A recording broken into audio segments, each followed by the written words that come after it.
Saya pemakai narkoba dari tahun 98 sampai 2014 tuh, itu udah luar biasa tuh. Udah hampir setiap hari pakai. Hidup juga udah nggak ada artinya menurut saya.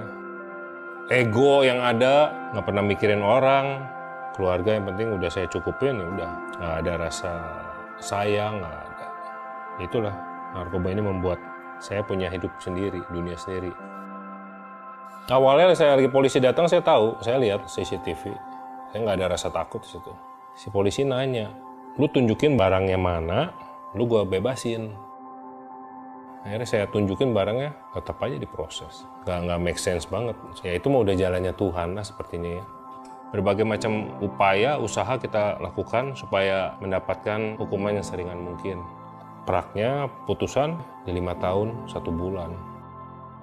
Pas lagi mau saya ditransfer ke rutan, wah tegang juga nih saya dengan ada si pelapor sudah ada di rutan. Pas waktu datang, wah saya ngeliat si pelapor ini dan bawa teman-temannya dia, seolah-olah kayak yang mau mukulin saya gitu. Tapi di saat saya bersamaan juga ada teman saya lagi yang baru saya kenali saat itu, dia datang malah menghampiri saya, nggak usah takut, udah kamu merangkul saya, anggap aja kita udah kenal lama nih, biar mereka lihat kalau kamu teman saya. Kenal juga enggak, tapi setidaknya saya di situ udah ada yang protek gitu.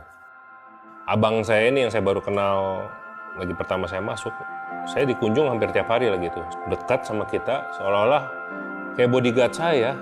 Padahal saya nggak minta gitu, nggak mengharapkan. Jadi ini orang kok mau protek saya dengan begini banyak caranya, luar biasa. Dia dihukum 14 tahun.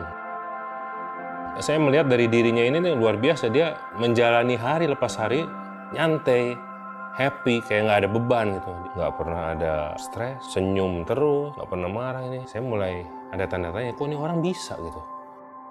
Ya saat itu saya sempat nanya, bang, apa sih bang rahasianya bang yang bikin abang bisa menjalani hukuman seberat ini dengan seringan-ringannya? Ya, dia menunjukkan saya sebuah Alkitab, nah ini, baca firman berat. Gitu. Saya cuma masih responnya, oh oke. Ya itu emang perlu proses, di situ saya masih ada pergumulan kan, fight terus. Ya daging belum bisa terima lah 5 tahun, siapa sih yang bisa terima? Wah, 5 tahun. Karena saya ngerasa di penjara udah nggak bisa kemana-mana nih, ke kanan, ke kiri, depan, belakang udah mentok. Saya cuma bisa berharap satu sama ke atas. Ini seperti teman saya bilang itu, baca firman. Saya mulai buka hati, saya mulai baca. Contohnya di 1 Korintus 10:13 yaitu pencobaan-pencobaan yang kita alami adalah pencobaan-pencobaan biasa yang tidak melebihi batas kemampuan manusia.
Kalau ini Ferry yang dulu udah bukan dimaafin lagi, kayaknya udah cerai, lu udah cerai deh, lu nggak pantas jadi istri gua gitu.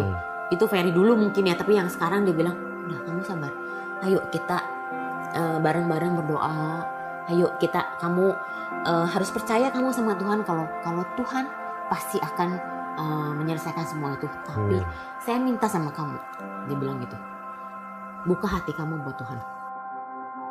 Dia sih percaya ada ayat yang bilang 1 orang bertobat dalam seluruh keluarga diselamatkan. Ini nyata buat saya, ini nyata. Yang paling kita banggakan sekarang pribadi Dwi ya, Dwi yang ngerasa sekarang saya punya imam loh di keluarga. Karena yang dulu nggak pernah mengenalkan apapun kebaikan di dalam hidup kita gitu ya, sekarang wow gitu. Saya punya seorang imam yang bisa ngebimbing kita, terus mengatur semuanya tuh dengan penuh kasih kalau sekarang gitu kan, yang kalau dulu kan marah-marah, enggak, sekarang udah kita udah jadi keluarga yang lebih baik gitu.